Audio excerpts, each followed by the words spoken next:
Well,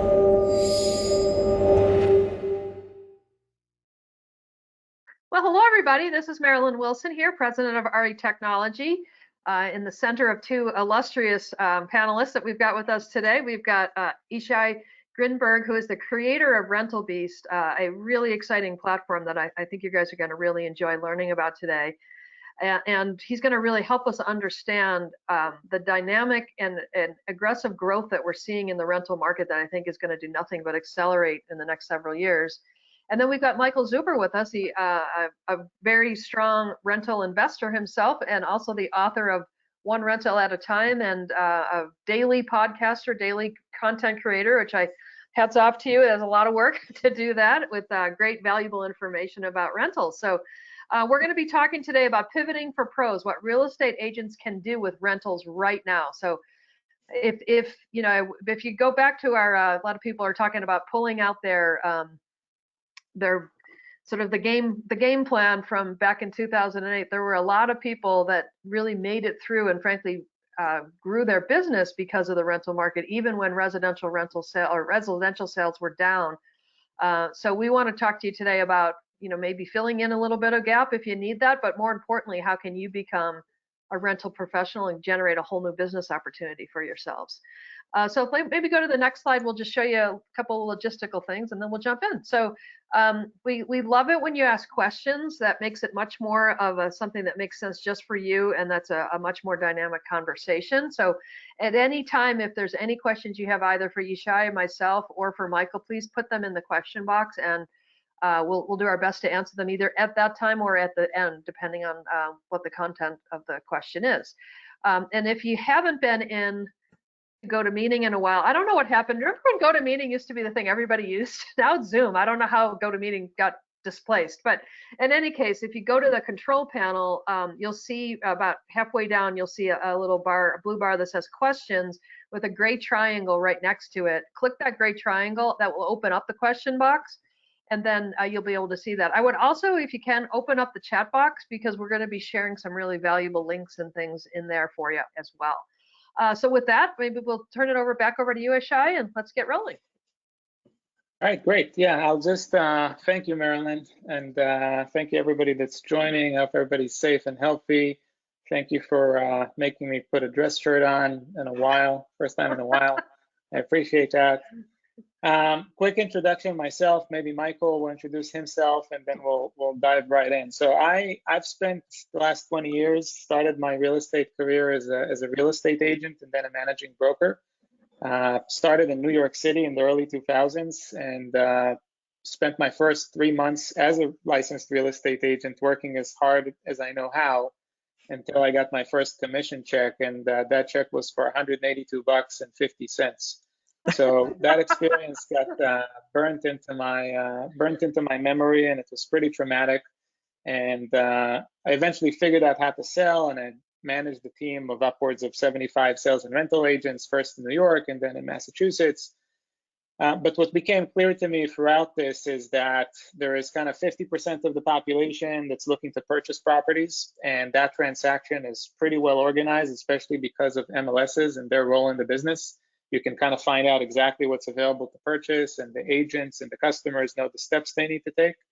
But there is other 50% of the population that's looking to rent, and us agents and brokers, we really haven't had the tools or the ability to properly service them and capitalize on them. And what I'll try to cover today is why we think kind of collectively that rentals are going to take an ever more important part of this business, and hopefully give you some tools to help you kind of tackle them. Michael, do you want to spend a second just kind of introducing yourself? Oh, absolutely. Thank you, Ishay, for the opportunity to come and speak with you. Again, Michael Zuber, author of One Rental at a Time. It's really a 20-year journey from a single family house to financial freedom, which at the peak meant almost 200 rental units. During that 20-year journey, if you can sort of rewind the clock, you will see that I invested through before the last crash, during the last crash, survived it well, moved equity from houses to apartments, took advantage of the downturn, 2010 being my most active year for investments. And really, this is about understanding what's going on in the market, pivoting, taking opportunity where it is, working with real estate agents. There's a special symbiotic relationships when agents work with investors and vice versa. And also there will be so many opportunities ahead of us for the agents that just think a little different, right? What worked the last 2 or 3 years, it's going to be a little bit different. You have to understand the lending market. You have to understand what is happening, what the opportunities are. You have tremendous opportunities to cement yourself now, to build a network that will not only feed you now, but will make you ever so stronger as we exit this in 2020 and 21 and 22. Some of my most valuable relationships are with real estate agents and real estate brokers, but that takes time to build and bridge. So I'm really here to share that experience because I think there's so many opportunities ahead of you in this changing market.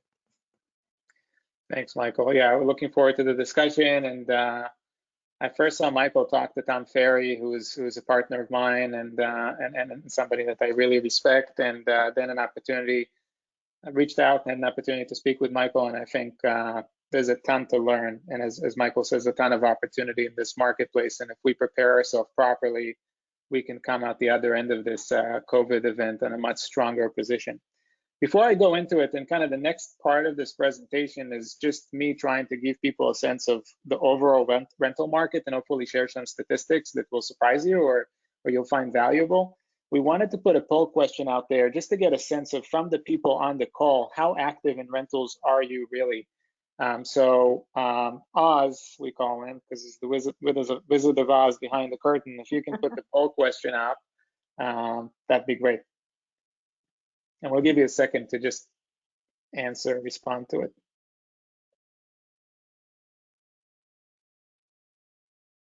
So the question is, how many rentals have you done in the last 12 months? So this is a great group of, I guess, agents and people in the industry. We have 42, almost half of you have done none. So hopefully a lot of this information will be relevant to you. 1 to 5, I call that kind of mostly accidental, but you're not really in the business. 5 to 10, you're thinking about getting serious, and 10 plus is at 3%. So this is kind of great insight into the crowd. So with that, let me start by just kind of talking about the overall rental market. I mean, a lot of times agents view it as the ugly stepsister in real estate. And I know we all, as agents, the lucrative side of the business is considered the selling business, of course, because the commissions are a lot higher, but rentals are in no way a niche market, right? So we have 50% of the population or so renting. And if you look at the primary markets, all the NFL cities, it's closer to 60%. And it's becoming more of a choice for people. And we'll cover that in a second. What that nets is about 110 million people renting today. And from an inventory perspective, the country needs about 4.6 million new rental units by 2030 just to keep up with existing demand. So there is a lot of rental supply coming on the market. We'll cover what kind of rental supply and why it's, Class A luxury stuff. But there is a lot more supply needed, kind of similar to what's happening on the sales side, very supply constrained. Guess you're wondering, how big is the commission opportunity? I don't know if this number shocks you or not, but there are $12 billion or so in leasing commissions available to agents every single year. So again, talking to not being a niche market, if you have access to the inventory, if you have access to the commissions properly, which is, I know, a focus of what Rental Beast has tried to do over the past decade, there is a lot of opportunity, and it's a big commission pocket. Some other interesting stuff. What's been driving the sales market over the past, 20 or 30 years is really the boomer generation. In large part, boomers are kind of phasing out of buying new properties. And what we all know, I think most of us know, is what's driving the real estate market now on the sales side are the Millennials and Gen Zs. They represent about 40% of overall sales, and everybody anticipates that number to go higher. On the rental side, what these boomers are doing is they're actually downsizing, or in some markets, I'm based in Boston, or in the suburb of Boston, Massachusetts. In a lot of these markets, they're just sick of the maintenance. So when you see a lot of these Class A buildings in these downtown markets that are super expensive, oftentimes they're geared towards boomers. And interestingly enough, in the urban areas, 32% of all the applications processed in the past 12 months are done by 60 plus. So what that means is that renters as a category, they're very affluent and they can afford more rent. And as a result, the commissions on these rentals are higher as well. And about 10% of them are looking to sell their home and rent when they move. Looking at kind of a comparison of the last 3 or 4 generations and their approach or their desire to buy or own a property. So millennials are significantly less interested in owning a property, speaking largely, and I think part of it psychologically is they've grown up in 08 and 09 during the last downturn in sales. However, while 3 out of 8 millennials are thinking that they'll be renting forever, 5 out of 8 millennials are planning on buying in the next 36 months. So rentals are not just a great opportunity to tap into that $12 billion of available commissions, but it's potentially, and we certainly view it as the most cost-efficient way of building a pipeline into home buyers. And we'll see in a second, sometimes they're confused, especially if they're first-time home buyers, of whether they should be renters or they should be buyers, and they really need an agent that knows what they're doing to help them navigate that decision. So if you look at the propensity to buy between the millennials, the Gen X, the baby boomers, and the Eisenhower generation, it's pretty drastic. And as I mentioned a second ago, 3 out of these 8 millennials believe they'll rent for life. The other 5 are planning to buy in the next 36 months. And the nice thing about working with a renter is, and this is NAR statistics that we all know, 88% of these renters say they would reuse or refer their agents, right? So when you build and cultivate a relationship with a buyer, the transaction happens so infrequently. I think right now the average is once every 7 years, that it's a lot of hard work and it's a sustained effort over a really long period of time, where the velocity on transactions on rentals is much quicker. People move on average every 2 years. So as long as you have the right systems and follow-ups in place, you should really capitalize on that relationship very, very quickly. I'm going to just take a quick pause to see if there's any questions so far, Marilyn, that we can answer. Actually, there were a couple. One of them was you've been quoting some terrific statistics, and one of the women, it sounds like she's a data geek like the rest of us, and she said, I love that stuff. I love rentals. Where are you getting that data from? Is there a source that we can point her to? Yeah, well, so every one of these slides, we actually notate the source at the bottom. So whatever statistics she liked, we will share the source with her. And make sure that you can use it. This particular information comes from both the Bureau of Labor Statistics, U.S. Census, and Green Street Advisory and Consulting Group. So there's a few more too while we've stopped. Zini just has a comment. He says he believes that urban or suburban will be the trend for rentals after the coronavirus pandemic, that there'll be more people in those kinds of spaces going after it. Let's see.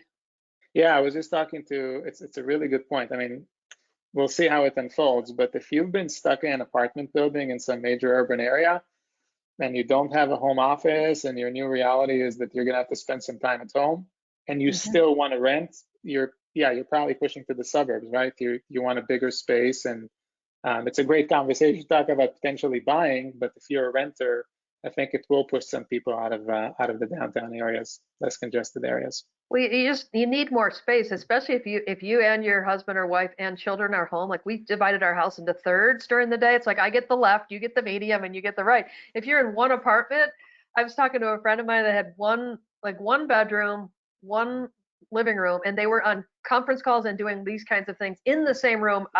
It's just insanity. We did have a couple other questions. I used to be a PM too. Now I would only want to service work with homeowners looking to rent. I do spend most of my time seeking owners looking to sell. Is working only with owners looking to rent workable? That's a really good question, probably for both of you. What's your feeling on that? Mike, you want to take that first? I just want to make sure I understood the question and I heard it correctly. So she's saying that she only works with owners, let's say of a building or a house, looking to identify tenants to lease that up. That's what she's identified? It's actually a Raymond, and he's saying, I do spend most of my time seeking owners looking to sell, but he's asking, is working Oh, only with owners, not people selling, but people that have homes that are looking to mhm. rent? Can you make a business out of that? It's basically, I think that's the question, Raymond. If I Yeah, misspoke, so you can jump in and certainly tell me to make clarify. a business. Thank you, Marilyn. So you can certainly make a business of that. I would tell you that that kind of focused model is going to be more difficult in the environment we will be in. It will be short term. It could be 2, 3, 4 quarters, perhaps. I think limiting yourself today in this changing market might not be the best idea, because I think you're going to see this when markets change and you're forced to pivot or adapt. What used to work, you have to be comfortable enough saying it may not work in the future. And I would say being that single threaded in this changing market would probably leave a lot of opportunity out there, in my opinion, because again, you're going to have people have decisions that need to be made, and you should be there for either side.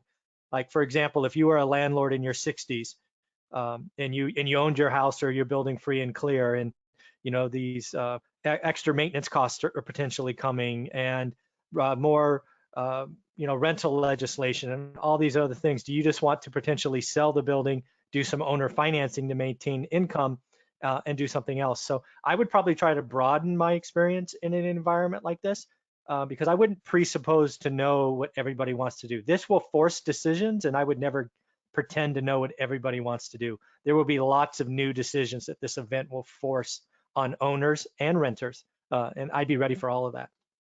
And Margot just made a comment. She says 50% of her business is rental, 50% is sale. And she said she loves working with owners that are only looking to rent because they will sell eventually. So she Oh, uses that like a long-term, like, let me get strong relationships. So then when it is time to sell, I would be the natural person. That's, I'm assuming, what Margot's saying. So I've built such a trust relationship with them, they won't even look around. They'll just automatically come to me. So I have like a built-in market. That's a very interesting way to look at it. absolutely. We have a couple more. We're getting lots of questions for you. You guys are interesting. Let's see. What In the I would Las say was Go ahead, just Isha. to go back to was it Margot? Yes. Hmm. Yeah. So first of all, congrats on having 50% of your business being rentals. You're way ahead of the curve. Hmm. I think from a property management perspective, only working with landlords, only working with tenants. I'm a landlord. I own real estate. I own rental properties. I don't know of a successful property management company that doesn't have a really solid leasing foundation built into it, right? So if you think about the most successful, the largest ones, the big multifamily guys, I don't care if it's in single family rentals like Invitation Homes or in multifamily like Avalon Bay, they nailed both sides of the transaction. They know how to attract prospective tenants and work with prospective tenants, and they certainly know how to manage their own inventory and do a great job there. So I think the same thing with real estate agents. I always want to be, we're in the relationship business. So when I was recruiting and training agents, they always ask me, what's your number one tip or advice? Is everybody you'll ever meet is a prospective customer, because everybody you'll ever meet needs a place to live. And I don't want to be limiting my business or my sphere or my relationships building to, I only work with people that buy and sell in the next 60 days in my neighborhood. I want Hmm. them, their kids, their cousin, their uncles, anybody that they know that needs a place to live, for rent now, for sale later, for buy next year. I want them to know that I am that resource, and that's why I agree with Michael. You really want to diversify and own all these categories, representing renters, representing landlords, representing buyers, representing sellers. That's it, right? Those are the 4 categories. Hmm. Yep. Gotcha. Let's see if we had, here's another question for you guys, more about timing. Is now a good time to reach out to non-owner occupied owners, or is it too insensitive right now to do that? What's your feeling about that? So funny that you mentioned that. I was going to talk about it later in the presentation, but again, going to my own personal experience, I went to all of my tenants just because of COVID, and I said, if you renew your lease by the end of April, I won't raise the rent, because every year the rent goes up, sometimes a little bit, sometimes a lot. So I thought that'd be an incentive. And some tenants came back and said, all right, great, where do we sign? Because they don't want to move. They just want to stay put in this environment. But some tenants came and said, we're not renewing. So now I'm a landlord. It's a lot harder for me to to think about, first of all, how do I price these rentals? How do I market these rentals? Where we are in Massachusetts, we have a stay-at-home order still. So if an agent called me up, one of the takeaways, one of the action items I would give all of you is if an agent called me up and said, I am capable of visiting your property and practicing social distancing, I'll take a beautiful, gorgeous virtual tour of it that we can then use to market the property, and then I can get at least for you, it's an easy win. So I would absolutely seek people that have vacancies right now. I would focus on people that don't have a great virtual presence. Okay. And I think the further down the long tail, meaning the smaller the management company is or the smaller the private owner is, the more likely they are to need your help. And I would absolutely use this time to build a relationship with them. Obviously, you need to be smart about the way you do it. You have to be sensitive, and nobody likes the hard sell right now because everybody's struggling some way, somehow. But you're actually in a great position to help them. And I'll share some statistics on why we really think this is the golden age for rentals for agents and brokers and MLSs. Marilyn, maybe we keep going and you accumulate some questions and we'll attack some of them later. Yeah, you've answered them all for right now, except for one, but we'll come back to that one. All right, cool. All right, so kind of going back, hitting on the point of renters being affluent, and the reason I'm doing that is because I think for a lot of agents, they're thinking rentals are associating them immediately with students or people that can't afford to buy, but it's really not always the case. So this is from a Harvard University Joint Center for Housing Studies. I'll start notating the source. Harvard University did for 10 years. So we have a 157% increase in the number of higher earning rental households, meaning $150,000 plus in the households. 26% increase in renters who are married. It used to be in prior generations, you form a household, you get married, you go and you buy a house, a starter home. Some of these millennials, as we've learned, they're not necessarily doing that or not doing it as fast. And we have a 38% increase in renters over 30, meaning they're renting later in life. And as we saw earlier, a third of all the applications processed in the urban markets were done by 60 plus. Here's another interesting thing, just kind of talking specifically about COVID and how the market is responding. So if somebody has to move, Yardi, Rent Cafe is a product that Yardi is one of the largest property management software providers in the country. My wife happens to work there. But they did a survey on their consumer interface for Rent Cafe of about 6,000 renters from March 18th to March 20th about right when this thing was hitting, about what is COVID going to do in terms of changing your plan. And renters that have to move, right? So, and that just kind of fleshes that out. 56% that they're going to move as soon as they find an apartment. And 17% no, staying where I am, and 16% haven't decided. What we're seeing in our data, and it's not on the slide, so I'll just share, in the first 2 weeks of COVID, we saw a dip of about 25-30% in terms of traffic and demand. But in the past week and a half, 2 weeks, what we're seeing is in some markets, the demand from prospective tenants is actually higher than it was at the same time last year.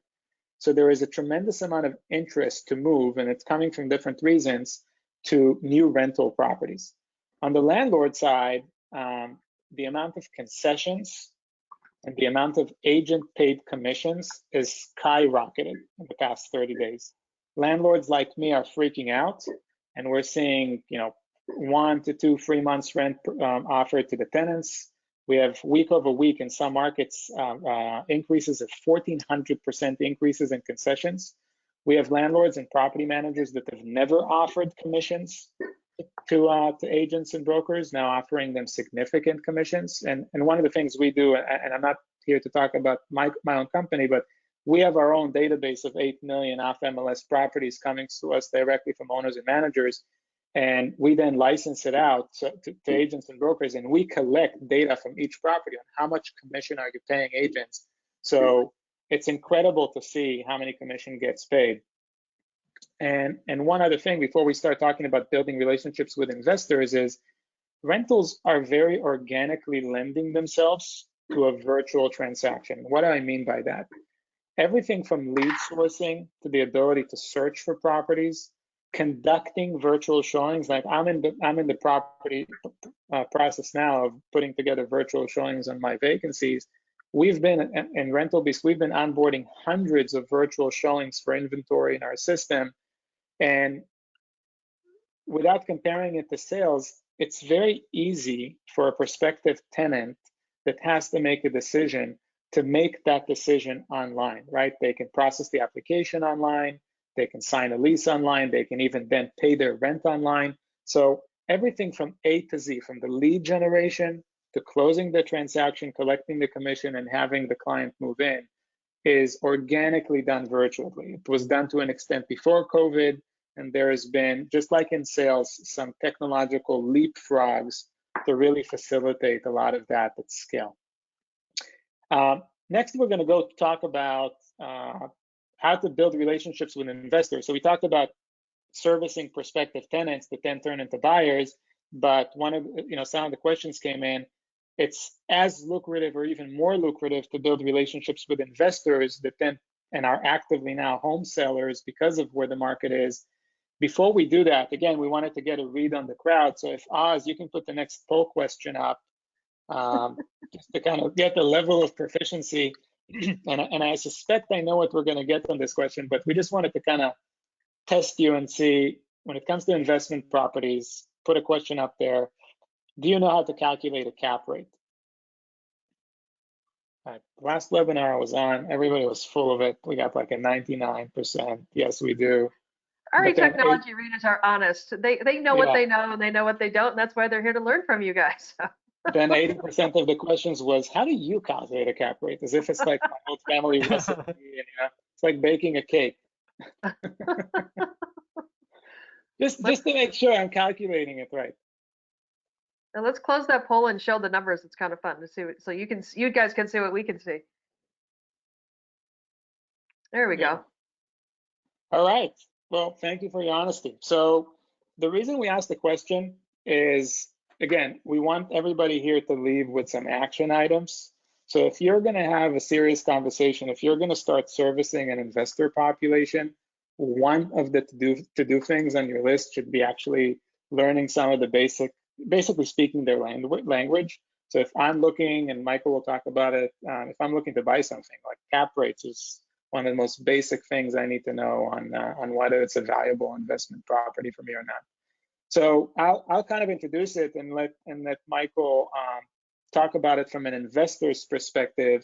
But I don't think it's a secret that most real estate investors, really a lot of investors, if you have liquidity and you're on the sideline right now, the big money, the big gains are made during times of recession. If we look back to 2008, 2009, prior to that, there was no such thing as big portfolios of single-family rentals. I mean, half of the inventory in this country is owned by people like me, mom and pops. You had big Wall Street investors like Blackstone and Colony that came in and bought tens of thousands of homes, and then much smaller people, and it really became a new asset class as part of the last recession. So for these investors, building relationships with local brokers, with local real estate agents is critical, both to fill in their pipeline, help guide them through transactions, and we want to help you kind of figure out how to do that. So Michael, I'll kind of give you the floor and have you talk about your perspective on what you're looking for and why do you think this is an opportunity right now. Thank you for that, Ishay. And again, this is really about understanding how you, the real estate agents, could create a pipeline of repeatable business. So the first thing I would tell you is that investors, and I'll put that word in quotes, really come in two ilks, right? There's the cash flow investor, i.e. I'm buying a rental. I want it to produce cash flow at the end of the day that ultimately, feeds my family and allows me to cover my bills. That's really what one rental at a time is, how we went from a single house to nearly 200 units. And how we retired financially free. So that individual, that investor thinks a certain way, right? Are they looking at apartments and they want to talk cap rate, which is NOI, net operating income, divided by the purchase price, in case you want to cheat and get the answer to how to calculate cap rate. Others, if you're just doing a house, right, it might be different, right? Cap rate is a word that commercial brokers throw around that sometimes doesn't apply in residential. About half my portfolio is single family homes, and I'm very happy to have them. So, a single family housing investor like myself may not talk in cap rate, but we may talk in cash flow. So understanding simply how to take cash flow, rent minus mortgage, minus taxes, minus insurance, minus property management, on and on and on. You need to be able to have that concept. None of this math is hard. It's not algebra, it's addition and subtraction. Then there's the other investor. These are the investors that if they're not careful, get hurt, but at least you need to understand them. These are the ones that are betting on appreciation. These are the ones that you may have talked to that say, hey, I buy 70% of ARV after repair value.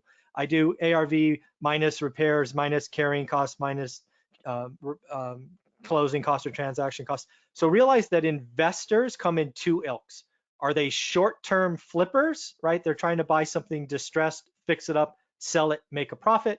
Or are they long-term holders, as I preach in one rental at a time? So understand that investors have different things. So that is absolutely something I would want to talk to them about is, okay, when you say you're a real estate investor, tell me what that means. What do you look for, right? I understand that real estate agents frequently get calls from investors who go to the latest guru seminar and just waste your time. Unfortunately, you got to take those phone calls, but I would push back early and go, what are you looking for? If an investor can articulate what they're looking for, that is somebody to spend more time with. If it's, hey, I just went to so-and-so's class and I want a deal at 50% price, what do you got? I'm not returning that phone call, right? They're not serious. In addition to this, the thing that I would point out about 2010, which is the last market I invested in and really pivoted in, when I had an agents that worked with me and understood what I was looking for, I did repeat business with them. There was trust built. And again, I don't live in the market I invest in. I'm 2.5 hours away one way by car. So I relied on that local knowledge. If you are an agent, that means you have local knowledge. Your ability to understand what investors are looking for in your market can set you up for the next decade, because who is buying today? First off, I think I don't mean to talk bad about the market, but it is fair to say that listings are down. People don't want you tramping through their house, touching their stuff. Buyers are nervous because they don't know what's going on in the job market and all of that, but investors are still buying. I made 20 offers in the last 7 days. I have 3 going into escrow now. I have 2 sales going on. So investors who know their numbers and appreciate that the market is there will be very, very active in chaos. I have written more offers in the last 7 days than I wrote in the last year, because I want to understand that the market's changing. I want to see what the price point, where the stress is. Something as an agent I would tell you to do today is if you had a listing or you found a listing that it was a vacant home or a vacant apartment and there was a price drop, that means something is going on, right? That seller is motivated because there's carrying cost and break-in costs. There's just all these other risks. That is something I am keying on. And agents that work with me and go, hey, what do you want today? I told them, I want vacant homes with 1 price drop older than 45 days on market. That agent, we wrote up 20 offers in the last 7 days because they are finding what I'm looking for.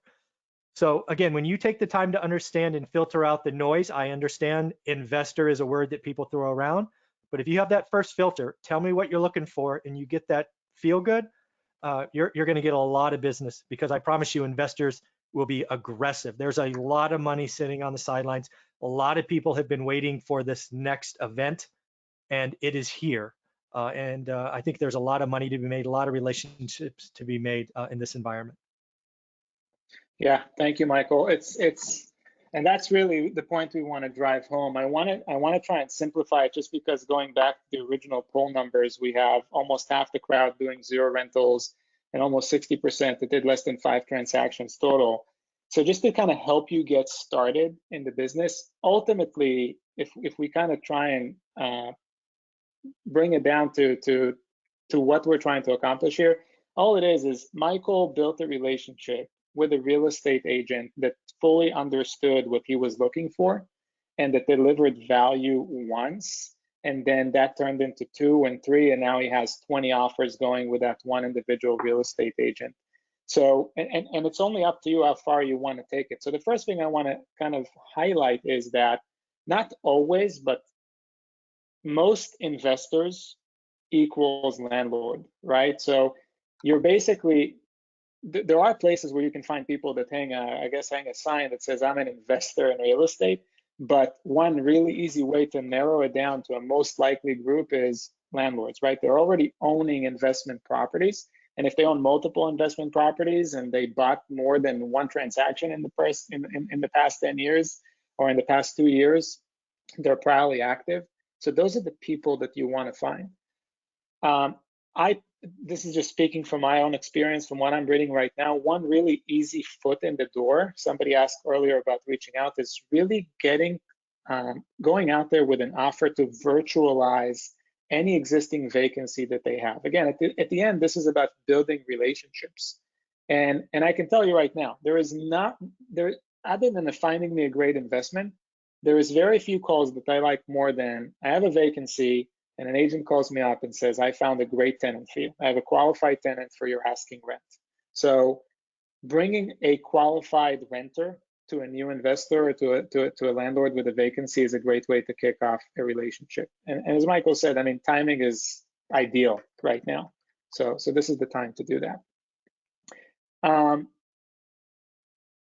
From here, what I want to do is we wanted to kind of leave everybody and effectively give you resources that you can use whenever you want, however you want it. And we made a list of it here, and maybe we can kind of circulate that after the event. So first of all, we at Rental Beast, we've built an entire university. So if you're a real estate agent, you're a broker, you haven't done a ton of rentals, or you've done some rentals, but you want to take things to the next level, there is a ton of content that's on demand. It used to be something we charged for, but it's now totally free. So you can go to rentalbeast.com/education. And again, take as many courses or no courses, up to you. But we wanted to make it available if you want to kind of get yourself educated on how to service renters, convert renters to home buyers, work with investors, and so on. If you're already working with renters right now, we've created a tool that will also give you for free from scratch that helps you process these rental applications faster. One of the things that I think plagues a lot of these rental transactions is that when it comes time to the application to actually closing the deal, there's a lot of paper being pushed around. And behind the fact that it's clunky and nobody wants to touch anybody's papers right now, it's not FCRA compliant, the Fair Credit Reporting Act, right? So we've built something that keeps the agent in control, makes it very fast and easy to close these transactions, and keeps everybody compliant and out of trouble. That's available to you, again, agent.rentalbeast.com/apply now. We also created a quick cheat sheet with 6 kind of action items for you if you wanted to start actively building relationships with investors. So that's a PDF. It has 6 points on it. We will circulate it to everybody that's attending this call. And again, homework that you can choose or not choose to do. If you want to start monetizing rentals, if you're sitting at home and you're like, man, I'd love to generate some more commissions, that's what Rental Beast is all about, in essence, right? Is we're trying to help agents service that 50% of the population that rents and monetize it. Again, we're not really here to sell the platform, but if you do want to go through a demo or use it, we'll provide you with kind of a discount code that's pretty aggressive. It's rentalbeast.com/agent sign up, and the promo code is GROW2020. If you already are a subscriber to Rental Beast and you're on this call, as I mentioned, we're onboarding hundreds of virtual tours to our system every single week. In the coming days, it will be just easier and easier to search through them, to highlight them. But there is a virtual tour listing guide that's extensive, and I think it's pure gold. And all you need to do is you click on that camera icon once you log into your broker portal as a subscriber, and it will literally take you through it. Everything you need to know about virtualizing these tours and doing these transactions. I want to stop you real quick, Ishay, or actually I'll talk to Oz. I love that. I'm going to call him that from now on. Michael, can you put some of the links that are here and put them live into the chat so people can grab them? And we will also, it's already in there. I'm sorry. Download 6 tips for finding investors. If any of you are looking at that, just click on that, open the chat, you can grab the link, and we will be sending these links with the recording after the fact in case you missed them today. So Here, and here's the next one under there, ready to monetize rentals, Rental Beast platform with the promotion code. That's the agent sign up. So grab those there if you need them. But again, we'll send them to you after the fact as well. Yeah, and last but certainly not least, I can't recommend Michael's book enough, One Rental at a Time. So whether you're thinking about starting to buy and hold, or you want to get in the game and build relationships with investors and get into their mind, highly recommend it. One of the last slides here that we leave you with is Michael works really, really hard at creating content every single day on YouTube, and he's available on Instagram, and we'll give you all the necessary link, and would highly encourage you to follow him. I know I am, and I learn something almost every day. So so with that, we'll go to Q&A, and I guess for those of you that want to stick around, we'll give you some more information both about Rental Beast, our platform, which really I haven't done, and it wasn't kind of the main purpose of this particular event, and also about Michael. But maybe now is a good time to take a few questions. Yeah, there's one from Cassandra, which I held because I wanted you to be able to answer it in more detail. She said, in the Las Vegas market, there are some income and credit score minimums that are standard. What do you recommend to screen tenants and renters? What's the best way to make sure they're going to actually fit the profile that they need to? So great question. So what we do is we've refined what we call a pre-qualifying questionnaire. And we, first of all, again, if you're a subscriber, it goes automatically to your prospective tenants, or you can take them through it manually. But there are some key, as you probably know, Cassandra, it's difficult to just tell a prospective tenant, listen, I'm going to run your credit first thing before we found a place that might suit you, and before I even know if I have that inventory, right? Because it just doesn't make sense. But there are some key questions you can ask a prospective tenant to get a very good sense on whether they'll be qualified for the apartment that they're looking for, and whether they're realistic, and ultimately whether it's going to be worth your while servicing that prospective tenant because you can actually help them or not. We've been refining that for the better part of a decade. Again, nothing is exact science, it's human relationships. But because we can't just run credit in advance willy-nilly and everybody that comes through the door, it's a great way to really filter through it and make sure that you spend your time with people that you can actually help. Okay. Michael, do you have anything you wanted to add to that? I would flip it to the other side as a landlord. Something that I do is I set up the minimum credit score requirement, and then I rely on the property manager or the person bringing me the tenant. So I get to define that. It would not shock me if in 4 to 6 months we have to revisit that, right? Because we're coming off of the best of times with 3.5% unemployment, and we're probably going into 15 plus. So it's possible those things could change over time. But I can tell you, as an owner of property, that is definitely something that I hold very, very close. Is what's the box of a yes answer? And one of the variables in a yes answer is minimum credit score. So definitely important to understand. Gotcha. I have a couple of questions from Raymond and one from Scott, and I think maybe we want to show the slide with the Rental Beast details in it. So Raymond is interested in the platform. Will it work in the DC, Virginia, Maryland market? And will my brokerage have any issue with how your program works? So maybe you can answer both of those questions, and then we'll jump over to Scott's question. Yeah, so the first part of the question, DC and kind of the Mid-Atlantic is one of our strongest markets. I don't know, we have well north of 500,000 properties, off MLS properties there.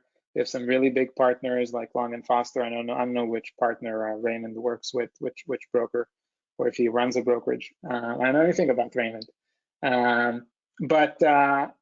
But no, I mean, we've been working with MLSs and large brokerage firms. We actually, our first go-to-market was enterprise. So we worked with and have enterprise agreements with companies like Realogy and Berkshire Hathaway, and I mentioned Long & Foster's, and now thousands of agents and an increasing number of MLSs that are engaged to really help our community better service this massive opportunity that's been unserviced. So yeah, I mean, definitely DC is a great market, should work really, really well there, and I don't see any reason the broker we have any conflict with the broker there. Peter. But just in its simplest definition, the way that my simple mind likes to think about it, rental beast is basically an MLS system for rentals, right? It's basically the same kind of an organization of multiple properties in one market that I could go in and access, like you said, lots of them. How many listings in total do you have across it? 8 million. So that's a lot of listings. Yeah. Yeah. The reality is the majority of the rental inventory does not make it into the MLS. I'm not going to spend a long time on why, but MLS typically will have 10 to 20%, in some markets really no presence in the MLS inventory, in the rental inventory. So we went and collected it. We went and collected the other 80% or so. So we now have more than 8 million properties. And the way we did it is we did it so that we can empower agents and brokers to capitalize. So for one, all the properties are coming to us directly from the owners or the managers, right? So we don't scrape, we don't take any unverified third-party feeds. It has to come to us from the source. The second big thing is every property needs to have transaction-grade information. So if I'm an agent, I'm looking at a property, I want to have everything I need to have to physically visit the property or a virtual tour of the property, and then everything I need to sign a lease and get paid on that transaction, right? So who are the tenants? Is there a lockbox code? What are the financial requirements? Now, sometimes there are silly things, but it's just because a lot of MLSs didn't focus on it. If you were working with a tenant that has a dog, a lot of these properties have breed restrictions and weight restrictions and additional deposits depending on how many dogs and what type of cats, and all of these little pieces of data. Here's another really simple thing: move-in dates. Because MLS is geared towards sales, if you need to move in May 1st, you need to search by properties available on May 1st, because everything that's June, July, August is irrelevant to you. Simple amenities, specific amenities for rental. So all of these different data fields exist on each property. And the third and most difficult thing for us, and that we're really proud of, is the level of maintenance on that data. The big difference between for rent and for sale: you have a property out in the market for sale, it's going to be for sale for a few days, a few weeks, sometimes a few months. We can get a property for rent in the morning that gets rented in the afternoon. So we've built a tremendous amount of technology and operational expertise around keeping the data fresh so that folks can rely on it and service their customers through it. But that's the core of what we do. Around that, we've built an entire SaaS platform that helps agents not just massage the inventory, but they can generate leads off this inventory, they can process rental applications, they can convert renters into home buyers. So it's a really kind of end-to-end holistic experience that helps them not only service the 50% of the population that rents, but helps them use that to build a pipeline of renters turning home buyers and landlords turning home sellers or investors that want to acquire additional properties. So here's a question that came in from Joanne, and I think this is just to basically understand the difference between how the rental market works versus the residential sales market. The concept of organizing all these in one place, I think there is an agent that probably wouldn't appreciate that because, like you said, it's been very diffuse. It's really difficult to tap into it. Is there a transparency here on the sort of how the commission works, just like there is where there's a, the equivalent of offers of cooperation and compensation? Is it clear if I'm going to rent that property what my commission structure is going to look like? Yep, we work really, really hard to make sure every property says, well, first of all, if the owner or the property manager is offering commissions. Second, what commissions are they offering? So you know that in advance. And third, if there is anything you need to do in order to get paid, sometimes there is a form to fill out or a procedure, whatever the case might be, it's all documented on each property. So you can filter through it, you can search through it, you can decide, I'm not getting out of bed for less than $1,000, so I only want to look at properties that do that. So you can really just massage the data in a way that makes sense to capitalize on the rental commission opportunity.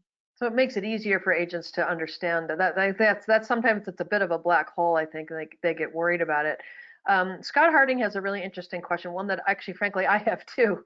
In a market like Denver, Colorado, where prices are so high and properties that cash flow may be difficult to achieve, I'm in California, it's basically impossible to get them to cash flow here.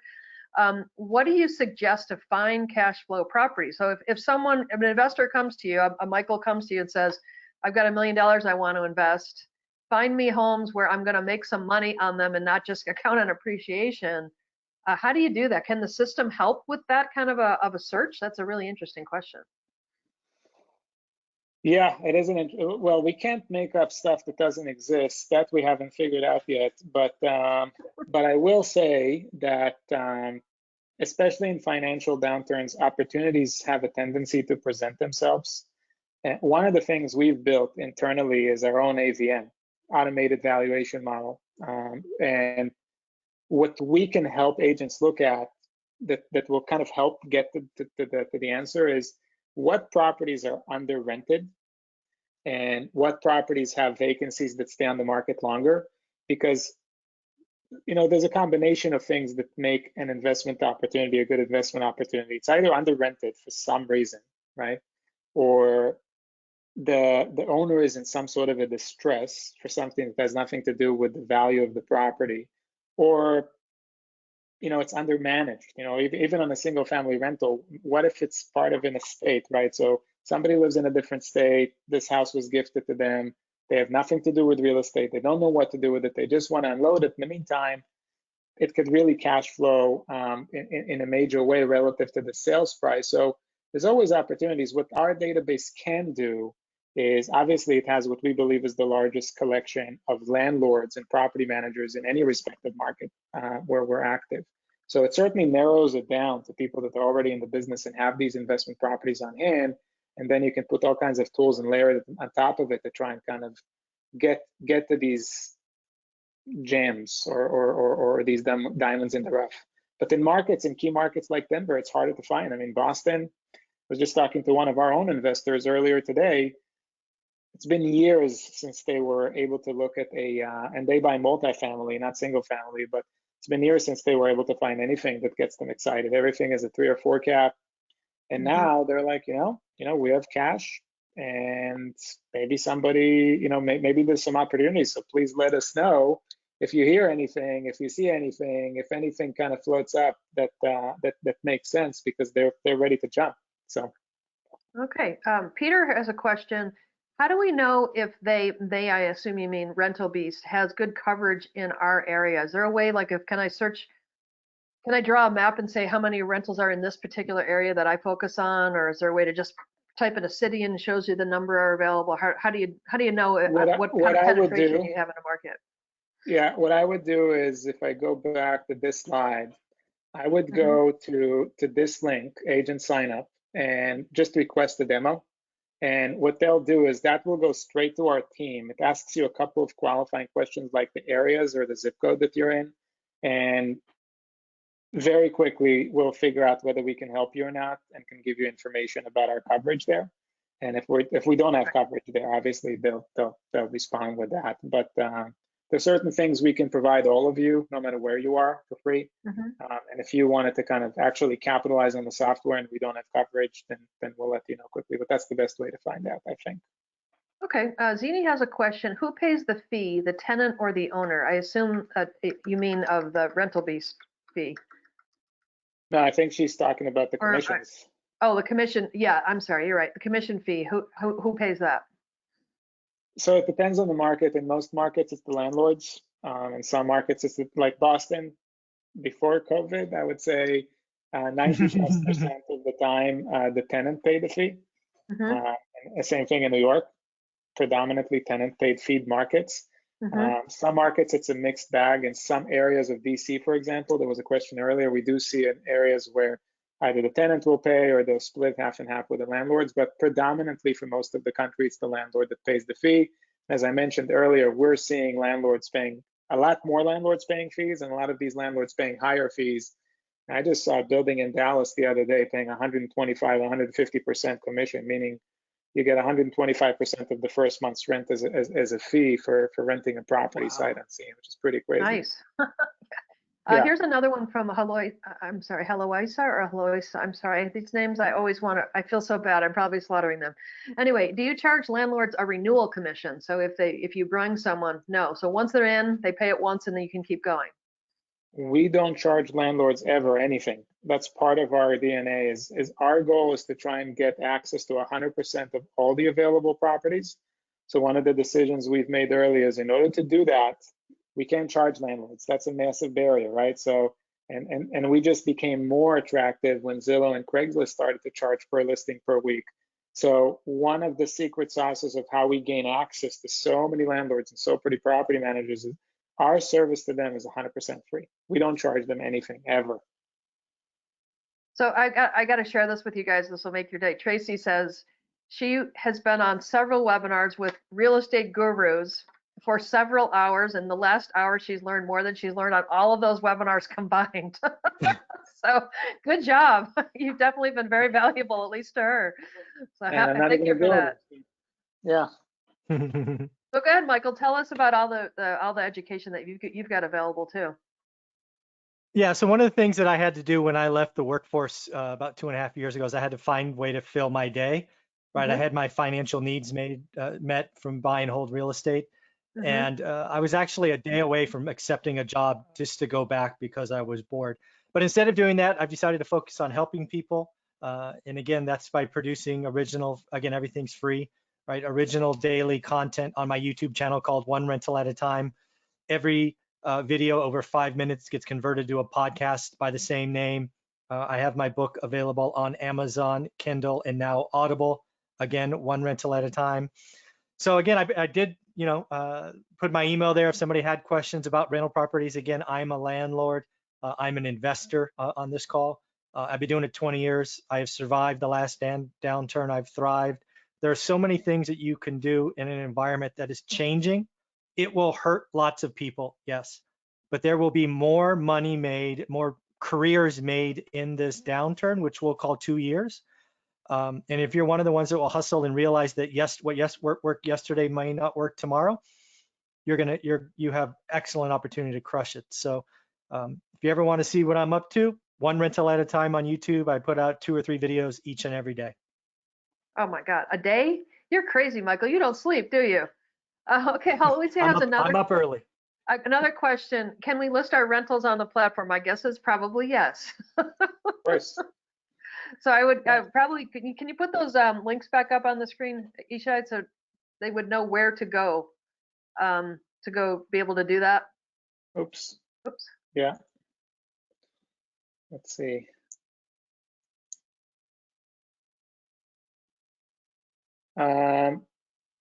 Listing the rental again. I would start here. Okay. At the agent side up, and then somebody on our end will quarterback appropriately. If you're in market and you're an agent, if you want to list and you're a landlord, if you're a property manager, somebody will be able to quarterback it as long as we know what you're trying to accomplish and where you are. rentalbeast.com/agent sign up. That's probably a good place to start regardless. Monica has a question. So, yeah. And I bet one or both of you can answer this one. Do you have a script to approach a landlord? I think we do. Yeah, I think it's part of the Rental Beast University. It's the way the Rental Beast University education is structured is we took an approach where we don't believe that people want to sit in front of a screen and stare at a recorded video for an extended period of time. So every course is set up kind of like a boot camp. And what we mean by a boot camp is you have 15 to 25-minute tasks every day. And through these tasks, you both learn the business and, if you're using our product, you can learn how to use our product. And you even have opportunities to engage with our own in-house coaches. But I think part of it, and don't quote me on it, is scripts to approach landlords. I know we have scripts on how to pre-qualify tenants, scripts on how to build your sphere of influence, kind of being able to go to people and say, if you look to rent or to buy, here are the things I can do for you. So I'm pretty sure it's in there. But again, don't hold my feet to the fire on it.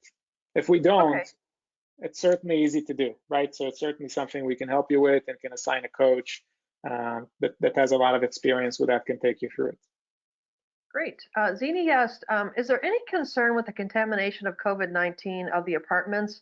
And if so, what is the disclosure that has to be on the lease? I don't know if that, I guess we should ask it from a couple different perspectives. One is, if you know that someone has had COVID in the house, what do you do? And then just if you're, I guess, turning over a rental unit, how do you make sure that it's clean or to some standard that is COVID-19 appropriate? I guess probably both questions would be valuable. So what we're starting to see, let me attack the turnover question first. So what we're starting to see is people are advertising that as part of the turnover, there's going to be a detailed clean, sanitized, all that as part of the benefit. Realistically, in any proper situation, I know with my units, I've been doing that long before COVID. So if you go and the place is dirty, I mean, it's not an ideal situation. As far as the showing procedure, one of the reasons we're working really, really hard on facilitating virtual showings is to avoid and really help people maintain that social distancing, and we're having a lot of success with that. So all we're talking about is, and the reason I think rentals have become easier because of the virtualization of the transaction, let's say there are tenants in the property. Of course, you have to responsibly make sure that they're not sick and they haven't been diagnosed. Then you have to schedule a time to go in there once, or if you have a resource that you use to take all your virtual showings, make sure that that's scheduled in advance and they know that, first of all, they need to tidy up, but that resource is coming in not with a hazmat suit, but with gloves, with a mask, and that they don't touch any surfaces, right? So to the extent you can, you just have to be careful and kind of plan in advance. But beyond that one-time virtual showing, ideally, we don't see the need to do repeated showings on these rentals. I mean, that's really the benefit, is it's kind of a one and done. They either already have access to the virtual showing, and you can get access to that, market it, rent it, collect a commission. And if they don't, and you become the resource, there is an easy way to do that very carefully, and it's a one and done. You don't have to continue to visit the property 20 times, 20 different showings before you can close on it. Gotcha. Okay.